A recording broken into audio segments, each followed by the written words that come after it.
You're in for a wonderful treat with this panel. Our panel moderator is Caroline Bock. She is the author of Carry Her Home, winner of the Fiction Award from Washington Writers Publishing, and the young adult novels Lie and Before My Eyes by St. Martin's Press.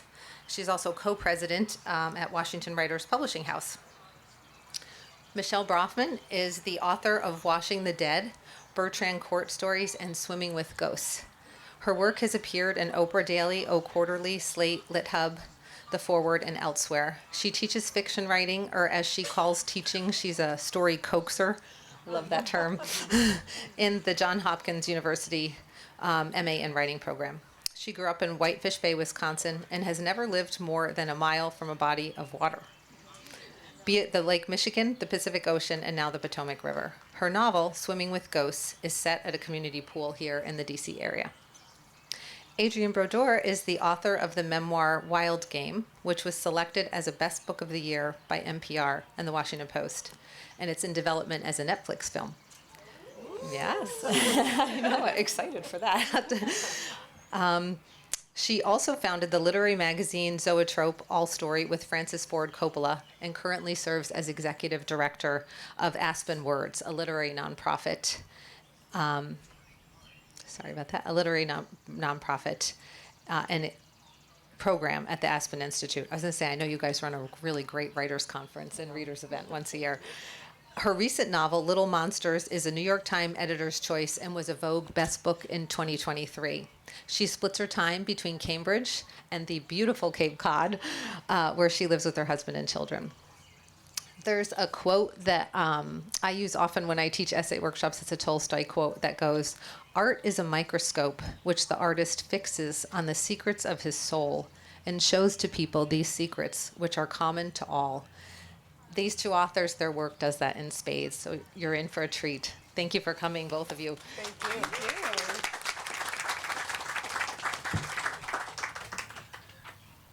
Well, welcome, Adrienne and Michelle. I think we should start with them reading just a few pages from their work so you hear their own words in their own voice. Are we up for that? Yeah. Yes.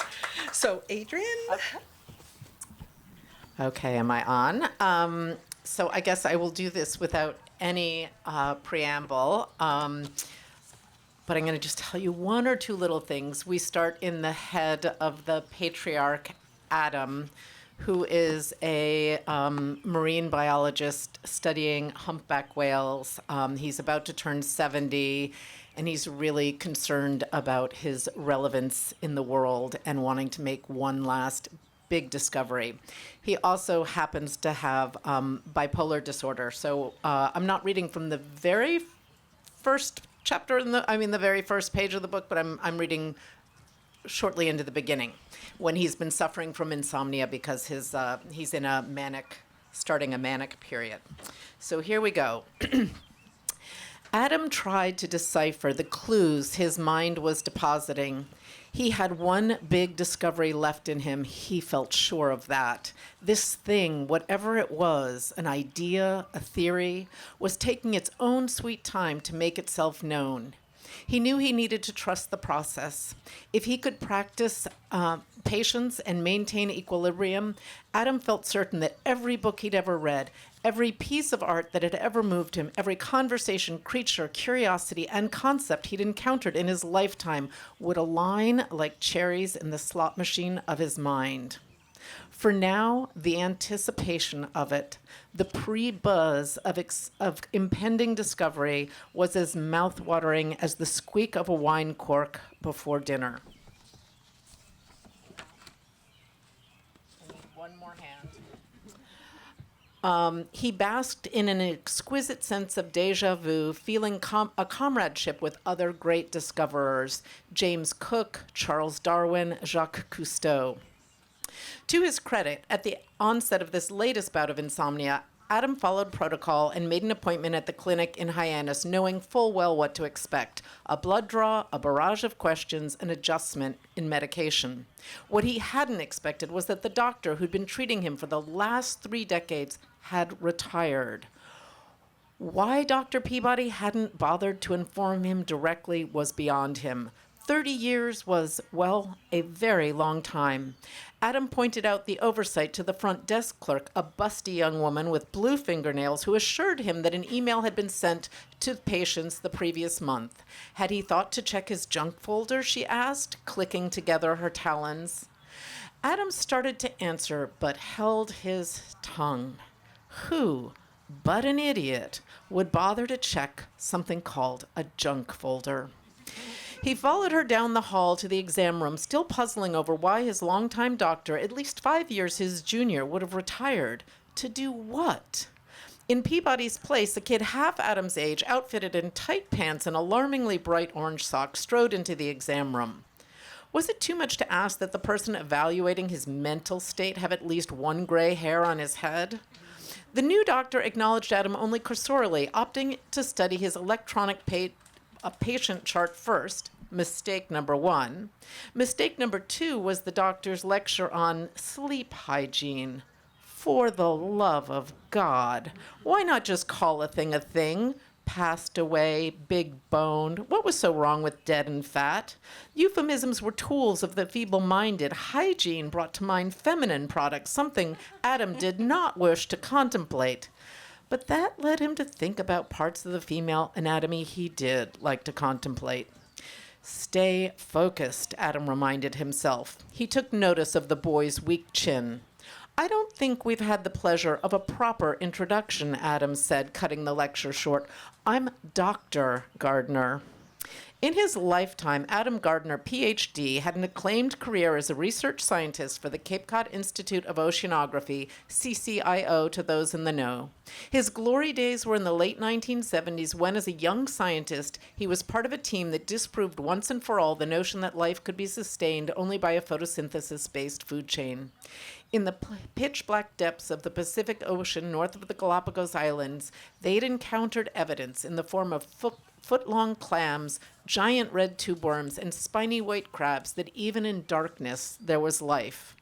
In the decades since those early successes, he'd become one of the foremost experts on cetacean biology, studying the population dynamics and communication of humpback whales. Beyond these professional accomplishments, he was a Vietnam veteran who'd single-handedly raised his 2 children after his beloved first wife, Emily, died suddenly at the age of 30. In short, he wasn't about to let some kid outrank him. Thank you.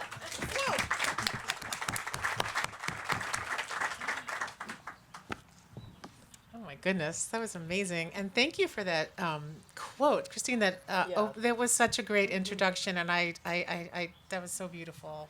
Beautiful thing to say about our books. So I'm going to read a little excerpt from my book. It's, as Christine said, it's set in a community summer pool. Does anyone around here know of what yes, there's some nods. So it's a very intense summer swim league in the DC area. And this particular character has a deep history with the pool, which is why she is the kind of person who just like becomes this uber mom and just can't let go of any detail. But this is the passage when you see her when she's young and you understand what she's bringing with her to this particular community and why she's a little nutty. Jillian had been dreaming of checking in members in the lifeguard office, but she didn't think it would happen until she turned 12 at the earliest. She touched the Bic pen wrapped in masking tape etched with "Property of River Run Pool" in red letters. No pen was going to disappear on her watch. Today, she would be the one writing the dates down on the family's assigned index cards and, oh my gosh, keeping track of guest passes. 1 hour into the job, Jillian's parents and brother came to say hi. Dad's new camera dangled from his neck as he raised his cigarette to his lips. He leaned toward Jillian and whispered, "I'm proud of you." To her relief, his breath smelled only like cigarette smoke and plain coffee. Jillian melted into her father's praise. "Thanks. Look who's here," Dad said, and he and Mom ran off to snag chairs right next to Mr. and Mrs. Spillman. Jillian watched Mr. Spillman reach into his cooler and hand Dad a bottle of beer. She stuck her hand in her pocket and felt for the rabbit's foot she'd won last summer for making every single swim practice. If she stroked the fur 15 times, maybe she could make Dad stop at 1 beer. A few hours later, she heard voices swell from the pool area. Kids were chanting, "Mr. Norton, Mr. Norton." "Go out and look," the head lifeguard said. "Your dad is the man. You know that, right?" Jillian stepped away from the desk and passed her buddies on the way to her family's spot at the far end of the diving well. The sun had eaten up most of the early afternoon shade. Jillian stood between her brother and her mom, who was chewing on a nail she'd polished pastel pink only yesterday. Jillian picked up her father's camera and pressed the viewfinder to her eye, tracking Sebastian Norton as he rose from his seat. He took a long drag on his cigarette, picked up a stray beer bottle, and jammed the butt into its mouth. He tightened the tie of his trunks and winked at the swimmers, chanting his name. Dad approached the diving board and started his climb. The chanting grew to a roar. "Swan dive! Swan dive!" When he reached the last rung, Jillian held both her and her mother's breath as his foot wobbled. Even the loudest little kids quieted down. He stood on the rear of the board and gazed at Jillian. For a second, she thought she'd get into trouble for using his camera without his permission, but instead he yelled, "Get this, baby girl!" His faint slur likely unnoticeable to anyone but a Norton. "I will," she mouthed. Jillian prayed. She asked God to wrap his arms around Sebastian and guide him into the water so he wouldn't hit his head on the board and die. She prayed for Mr. Spillman to run out of beer, for the family to head home before her father started wanting something stronger, and for her mom to designate tonight Jiffy Pop Saturday, where they would eat popcorn and then play Monopoly. She pushed the camera harder into her eye socket, trying to sense when Dad would start his dive. The sun beat down on his broad shoulders as he strode across the board with great purpose. Jillian's heart pounded so hard she thought it might rattle the pen she tied on a string around her neck. He jumped. Once. Twice. 3 times. And on the 4th bounce, he raised his hands over his head and leaped into the air. In that split second, Jillian moved back far enough to capture him in his glory. His long arms spread like Jesus on the cross, and his lips split open into a grin practically spanning the width of the pool. But she stood close enough to edit out the beer bottles around his empty chair. Click. Dad's entry was perfect. God had listened to her.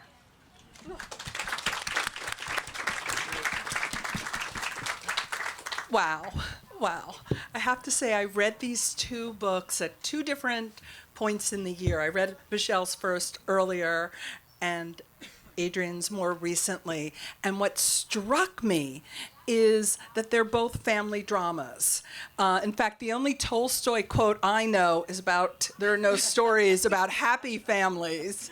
And not only are they not happy, but they're loving. It's this dichotomy in your book, that these are families that are very close, almost too close, except that they have secrets.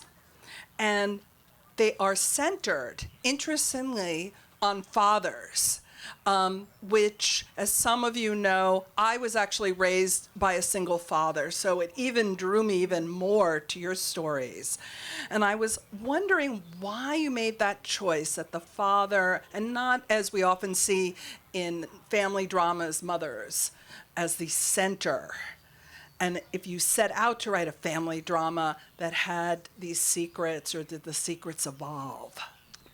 Do you want me to start? Well, my answer to it is pretty not what you'd expect, but I had just written a memoir, which was an intense mother-daughter memoir. So I thought I would solve my problem by killing off the mother very early on in this book. And I thought I would just then, and I remember very proudly telling my editor when I handed in the manuscript, I was like, and by the way, you know, I am over my mommy issues. I have written a book about a small family. It's a patriarchy. And she read it and she's like, yeah, Adrienne, you do know that the mother haunts every character in this book. But I think I had spent so much time in the world of my own somewhat dysfunctional, prodigious secret keepers of a family. I mean, they just, it was really great fun to come up with a fictional one. And it just, I wanted to make them as different in every way in terms of makeup and everything else as my own. But I also, I had one of these fascinating. My parents were divorced, so I sort of had two single family homes, and I had a really fascinating father, and I liked just switching up the focus. And Michelle, you also have a father at the center in a different way, but that haunts everybody. Yeah. Well, my family also is, they're big secret keepers. There's just one story about how my mom was pregnant with my brother, and she kept calling. She was living in California. Her mother was in Milwaukee, and she kept calling. They would chit chat. She said, I haven't talked to Grandpa in a really long time. And my grandmother said, oh, he died. so like my so I've always like been very interested in family secrets. I guess it's kind of in my blood. In terms of fathers, I also wrote a mother-daughter book. That was my first novel, and I didn't really set out to write a book where the father was, the centerpiece or the ghost. He is the ghost in Swimming with Ghosts. I really wanted to write about this community, and I was very interested in this, as I said, like this community of, swim parents. It's very culty. Like, what was that about? And they really couldn't be so excited about whether or not their kid got in the lineup for the Wednesday night B meet. Like, there has to be something else deeper. And so I started to kind of dig, and I started to really figure out what was the nature of these particular characters' trouble. What were they bringing to this pool? And then this character, Sebastian Norton, who we just met, he kind of emerged. But it was after I had written a lot of short stories about the four characters who narrate the book. And I have other family secret stories that are weird. We can talk about them later. I think I want to ask the question that everyone in this audience is thinking, which is, how long had your grandfather been dead before your grandmother just let your mom know that her father wasn't around? 10 months. Okay, I think Michelle has the beginning of another story. But Just a thought. Just a Just a thought. thought. I know. It's just. And my mom, the funny thing is, she told me that story so many times, and she didn't really think it was weird. I was like, oh, that's odd. okay, so Michelle, another question for you and then for Adrienne. It really was about setting. So several of us myself included, been involved in our local swim team. The setting is so key to your book. Did you have to do research, or did you come out of this world and you felt you knew it? And then Adrienne, on your side, also water is central. So it's so interesting in both of these books. Water is so central to the symbolism and the imagery in the books. But Adrienne's is set on the Cape, and it has this sort of wild side to it that I was sort of fascinated by. So Michelle, first, did you research? How did you dive into, to use a pun? Well, I dove into it by spending 14 years, 14 years of summer Saturdays at the pool. My husband was the announcer, and I ran the meets. And I know you're thinking I have a little of the swim mom nuttiness in me, and I do. And my kids were coaches. I mean, we were there forever. I also swam growing up, but wasn't really. This whole thing is kind of interesting. This whole summer swim league, it's a beast unto itself. So I would just go to these meets and kind of shake my head at just the intensity of the emotion, my own, thinking, what's this all about? And also it's like so sensory. It's hot, and there's lots of screaming and cheering and donuts and chlorine. Like this all is of just, which is in the book. all of which is in the book. And I just thought, oh my goodness, this is low hanging fruit. Like, how could I not write about this? So I started writing a lot of short stories, and then I realized, oh, these people are actually all connected. Yes. And then Adrienne, the Cape. I've spent many a summer in Chatham, but never with the family that you present. Well, I mean, for me, Cape Cod really is home. I mentioned my dysfunctional family, but both my parents married quite a lot, so I was bounced around a lot. But Cape Cod, I have spent some huge chunk of every year for my entire life. So it is very much the place that I go over that bridge and I feel that Pavlov's dog just kind of open the window, get the brackish air, and my blood pressure drops. And I find it one of the most beautiful landscapes. I mean, there's something about the fragility of it being essentially a big sandbar, and every time you look at it, it changes somehow by tide, by hour of the day, the light, and all that. So I'm very moved by the natural beauty of the Cape. And then in terms of your question about research, I mean, it's one of my favorite parts of fiction, of course, is you have these characters and the world is so wide open, they can be anything. My kids would tell you, if I were not a writer, I would absolutely be a marine biologist. So of course I was going to have one of my characters be a marine biologist. I love whales. But all of research is really about, and all of writing, honestly, is about distillation and compression. And so you have this character and you have this profession, in Adam's case, thinking he's on the brink of cracking the code of whale communication. And then, it's so much fun to do the research. But I always think of character and research as kind of, you see, when you're reading a book, you see the tip of the iceberg. You see this little bit that the author allows you to see, but the author actually has to know this huge body of knowledge in order to have the throwaway comment that someone who knows all this might say, because there is a temptation, because humpbacks are so fascinating, for me to tell you absolutely every single detail. But I just tried to only squirm in my very favorite ones. Well, the scene with Adam and Steph on the boat together is so charged, but also so gorgeous, what he says about whales. Oh, thank you. I really loved it, which made me think of how you each structured the novel. Both novels are from multiple points of view, close third, if there's some writers here in the group, and with different parts of the family, each knowing different secrets. But there's also something really interesting that happens in both your books, is that you have essentially an outsider to the family looking in. I don't want to give away any plot points, but I'm just wondering if you could share your thoughts on why you structured the novel as multiple points of view, and how you approached it, and particularly these outsiders. Michelle, you have one too who's looking in and wanting to be part of the family. Yeah. Well, the reason why, my first novel was first person, one character, and two different parts of her life, and it made me insane. And also was very limited. You could really only see so much of the picture. So in this novel, I'm a short story writer, so I do like writing from different points of view. But I wanted to give this panoramic view of a family and in turn a community. And I wanted people to be able to see it from see the community, see who they were, see who the other members of the family in this community were. And I wanted to show them in all of these different lights. And so writing from, and I think that Little Monsters does the same thing. You just keep thinking you know someone, and then, because you're so far in their head, but then you see them from another person's point of view. And I just think it makes such a rich tapestry. So that was why I was very excited to do that.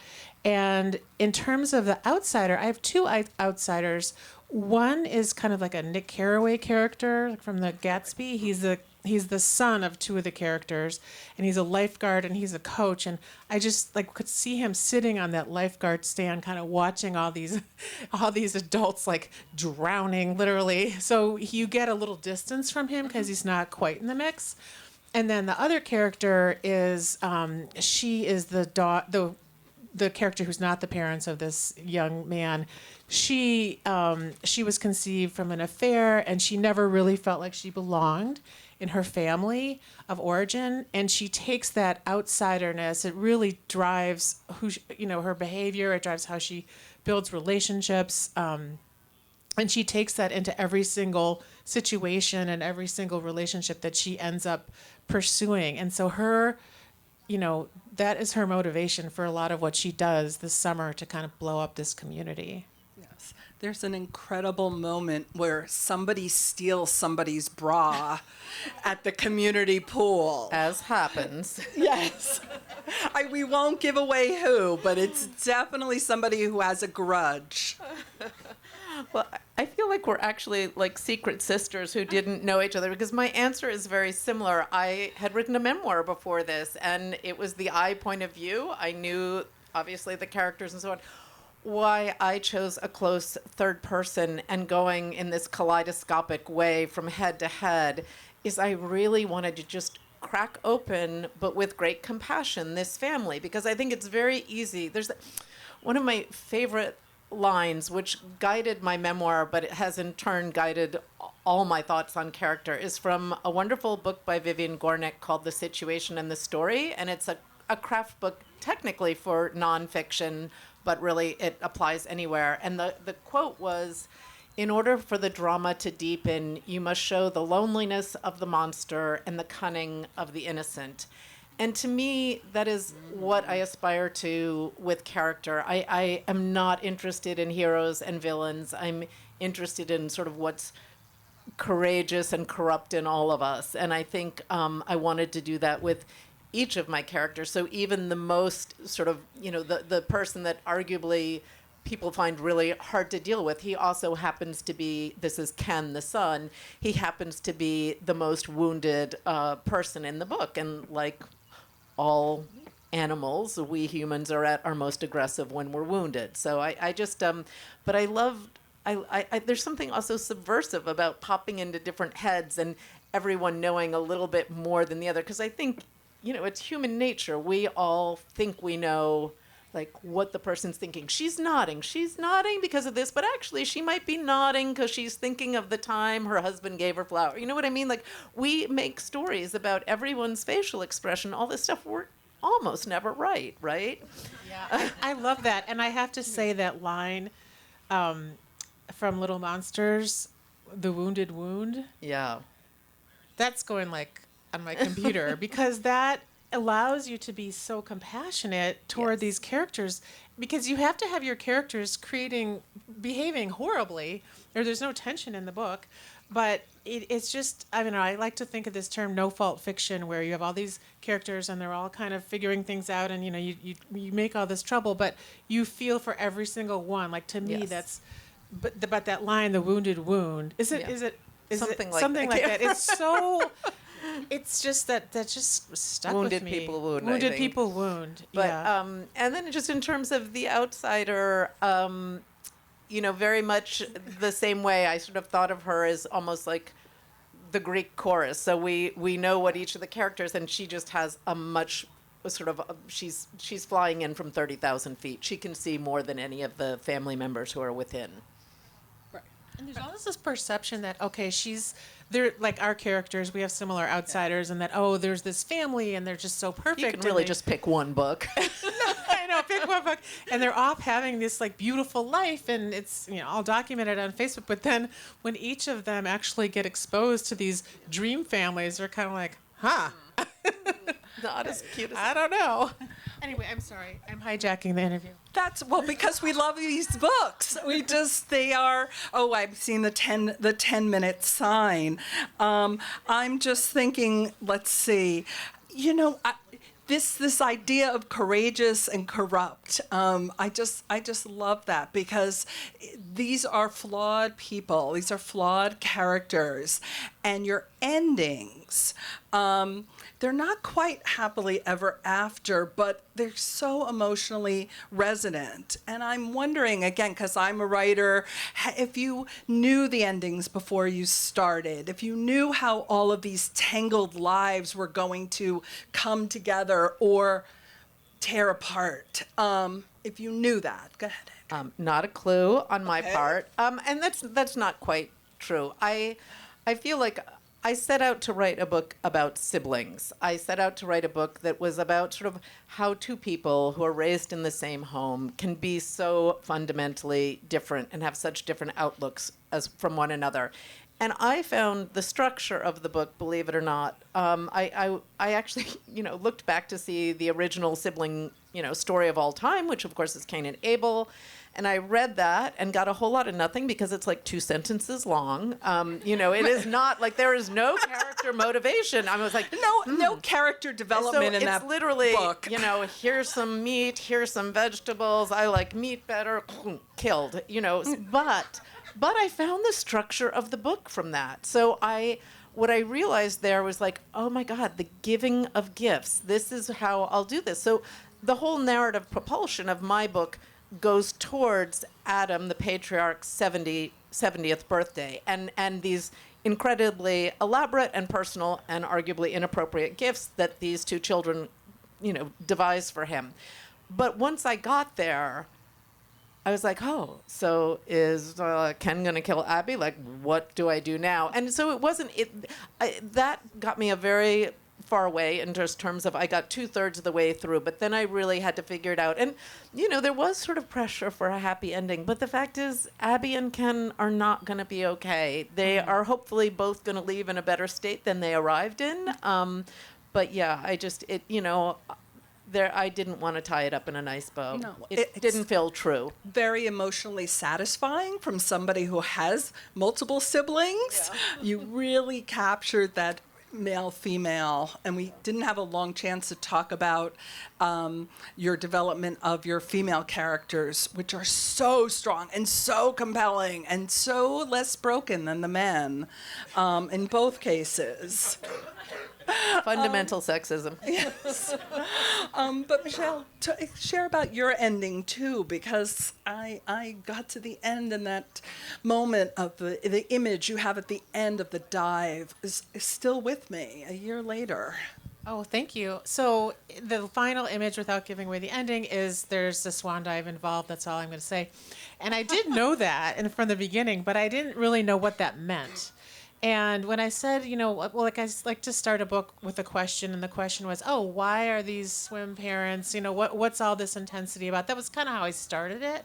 But what I ended, my question, as I kept writing, the question emerged that I wanted to think about was, can we transcend our most painful family legacies? And so as that question started to emerge, then the meaning of the swan dive changed. And that was kind of the last card I wanted to play. I do think we can, not that they're going to, although I do want Ken and Abby to have lunch or something. But not that we can go riding off into the sunset, but we can do things to kind of transcend these crippling family legacies. And then the other thing, this is the last thing, I started my book because I was interested in the Jacob Esau story about them fighting over the birthright, because that's what my siblings do. We should get a DNA test right away. This is also done. Wonderfully, wonderfully connective books. I think we want to share if there's any questions from the audience and see what your thoughts are for these amazing writers. Michelle, looking forward to reading your book, and Adrienne, your memoir. We picked your Little Monsters as our book club selection. Oh, thank you. We just had our discussion on Tuesday. So it's fresh in my mind. Our book club is mostly women, and most of the books we've read have had despicable male characters. And most of them, It's a mystery, isn't it? most of them have been murdered. So I was Oh. delighted with the ending not being a murdered despicable male. Spoiler alert, sorry. Yeah. So the question really kind of ties in with,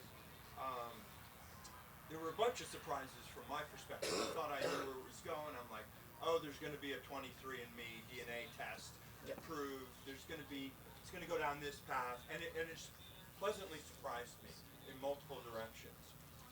But the discussion that we centered on was kind of on the ending. We touched on this already, but did you have multiple endings, and was it difficult because I know some authors do actually share different endings, like Stephen King with 11/22/63 actually published online a different ending. And So I don't know if everyone heard, but the question is essentially, did I contemplate other endings, which I definitely did, but I didn't write them to fruition. I mean, I'm a big muller, and I'm not someone, for all the, excellent advice about write a sloppy copy, write the worst first draft on earth. I really need to understand the bones and the structure of the book before I can go too far. So I do a lot of writing and then backpedaling and writing again, so that I just have sure scaffolding under it. So I did get through to the, the party where lots of stuff happens.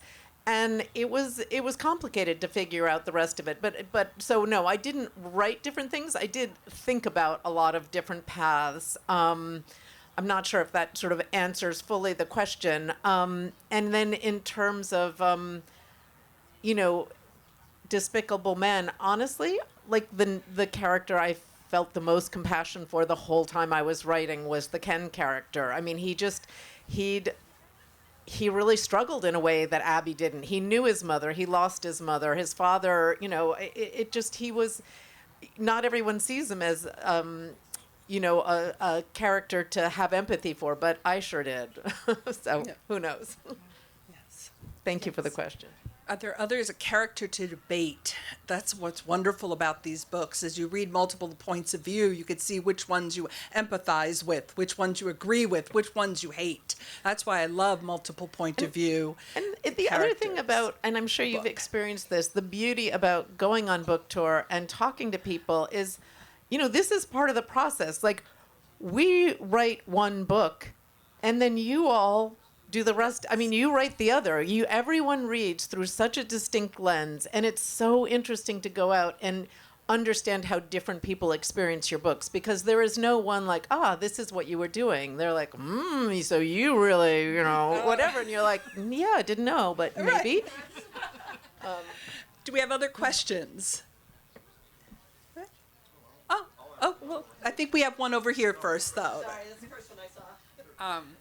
I'm more of a fantasy reader overall, and I really, when you said you're not interested in villains and heroes, that kind of spoke to me a little bit, because I think in fantasy that's a little more easy to be black and white in terms of characters. And you were just touching on writing different POVs, which I know all three of your books do.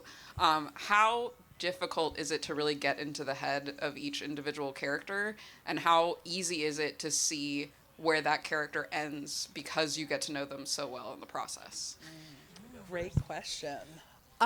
Well, so when I was first writing short stories, I'd write a short story and then I would write it from another character's point of view, sometimes the main character in the short story, sometimes a peripheral character. And that was my way, actually, of getting to know my narrators. So that I've always used that as an exercise, because I just thought it was such a good way to flesh out my character. So for me, it was more natural to write from these different points of view than it was just to write for that, you know, first person straight on. And I would say, from my perspective, it depends on the character. Like, some characters are decidedly easier or harder for me to write and to get to know, and it doesn't always make sense why. I mean, the character who was easiest to write, weirdly, was this 70-year-old cranky, brilliant, bipolar guy, and funny. And I mean, he would just, I felt like I could really practically put my hands out and channel him. And that has never been the case in any of my characters before. And the other ones, you know, it just sort of, it takes a lot of time to get to know them. I feel like characters a little bit, they start in your head as sort of, you know, the equivalent of a stick figure drawing. You know, they're just like, okay, so I'm the happy one, or I'm the grumpy one, or whoever it is. And then you layer and layer and layer. And it's not really until the writing and getting them into scenes and in conversations that they really take on all those dimensions. Or far, you know, you might have a model. I might be modeling Abby on you to start with, but, you know, very quickly she becomes her own person. But I can't tell you why one is harder than the other. I think generally the closer they are to me, like if it's the middle-aged white woman, like, I don't know why, that's always harder, because I think we all sort of think of ourselves as kind of beige and uninteresting, where the others are more interesting. At least that's been my experience. I also think it's easier to talk over a character who's a lot like you. Yeah. And it's just harder to tweeze those two apart. But I do the same thing. I'll put my characters, I'm writing a new book, and I'll put my characters in scenes, and then I'll tell my husband, you are not going to believe what I found out about so-and-so. Like, tell me. But that's how I figure it out. Just Are we putting going them to in write action. the same book in the next book? No, it would be fun. Wonderful. Oh, we have another question. Go ahead. Hi there. From plot development, character development, the writing process itself, what, for each of you, what was the most satisfying decision that you made regarding these books? I'm passing that one to you to start with. Michelle, what? Gosh, that is a brilliant question. I'm stalling a little bit. I can talk about a time in the book that's the most satisfying, because I feel like, beginnings, you feel so lost. Like, I'm starting something. I know the situation. I have not figured the story, but I feel like the blind person kind of just like bumping around trying to figure it. And then endings feel very, like you really, there's a lot at stake. So my favorite moment, the most satisfying, is that moment when you are going with all cylinders flying, firing, and it's like what I read about Adam. Every piece of art, every conversation, every single thing that goes on in your life, it just sort of feeds through this lens of your novel, and it is so fun, those moments. Oh, absolutely. I feel the exact same way. And I think in Swimming with Ghosts, I had one of those moments when I was trying to figure out Christy, the love addict who behaves very, very badly this summer, blows up the whole community. The moment when I wrote her as a child, and the moment her mother brought home her half sister from the hospital, and she literally goes and drinks her formula because she just wants that milk, and it's like, that was one of those breakthroughs, I get her. So I think it's like anytime you intubate a character, or you have that flash, it's just like the best. I'm wondering, do you start with the characters? As John Gardner says, characters drive the theme, drive the plot. I mean, where does the first image of the book come to you? I feel like, again, it's different with different books. I always liken it to, I feel like when I'm between things and I'm thinking about it, I'm just paying attention to the little woodpecker in my head who's just like, so you're washing dishes or you're doing laundry or you're taking a walk, and you just notice that your subconscious is always like going to a sibling situation, going there. And then, for me anyway, I almost always have kind of just a abstract question, and in this book I was sort of thinking a lot about, why do women have a harder time finding their voice? Why do we have a harder time holding on to power? So that isn't something that was front and center in the writing, but, just bit by bit. So I knew it was about siblings. I knew it was about Cape Cod. I knew I wanted to set it in 2016 before the election, just because that was such an angsty period of time.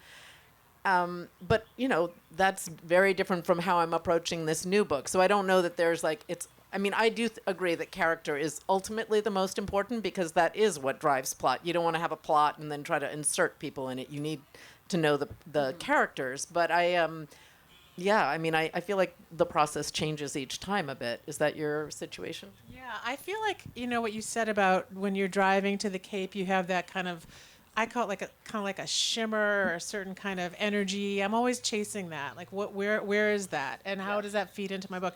I have to tell you, your sense of setting and time and place and kind of leveraging the tension of 2016, it was so real. I was reading it and thinking, I think Hillary can win.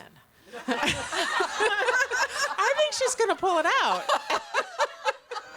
That is the highest compliment ever. Thank you. It's true. I think she's got it.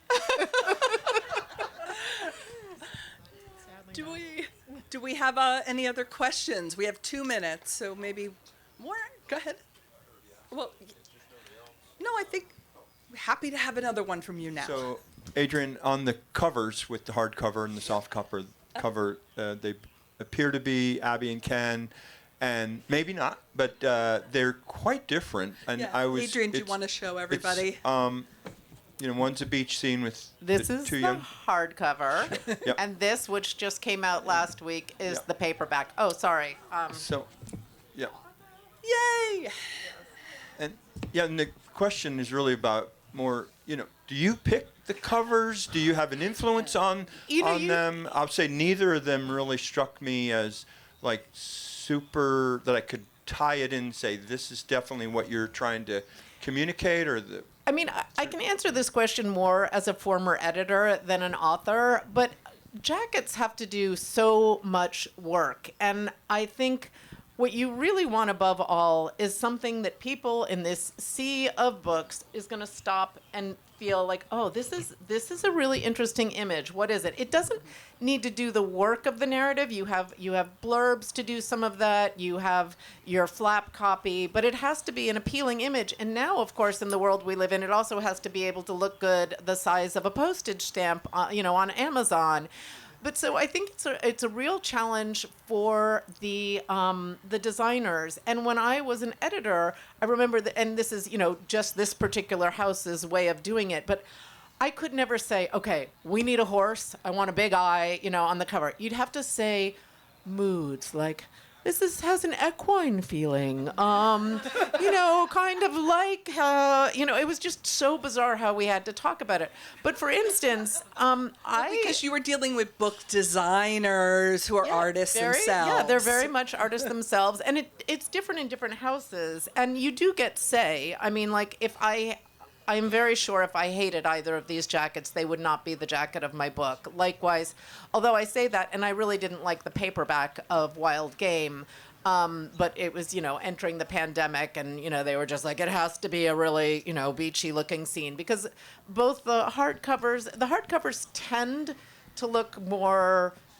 literary and so on, and the paperbacks are, supposed to look more like, they want anyone at Walmart's to pick it up too. I mean, it's really more marketing than anything else, I'd say. I mean, I like both these jackets, but I also wonder, like, if you put all the money into marketing one, how does it make sense? And they're like, no, it's like a new party dress. So, you just have to kind of go along and agree with presumably their greater wisdom on the topic, although I don't think anyone really knows, or they would, we'd know.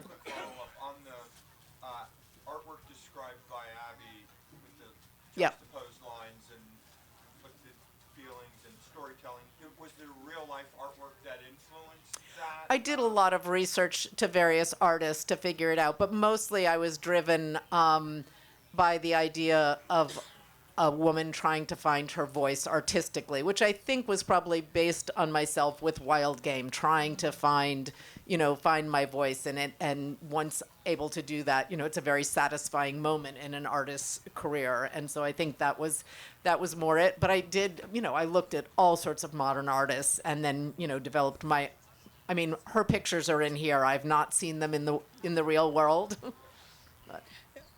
Well, I think we're about to wrap up. These are two amazing books. Can you give us just a hint? No, not a hint. No, we can't. We're going to have to buy their books.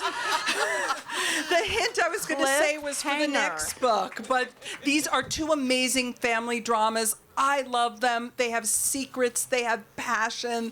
They are the books I think you should go right now to Politics and Prose bookstore and buy.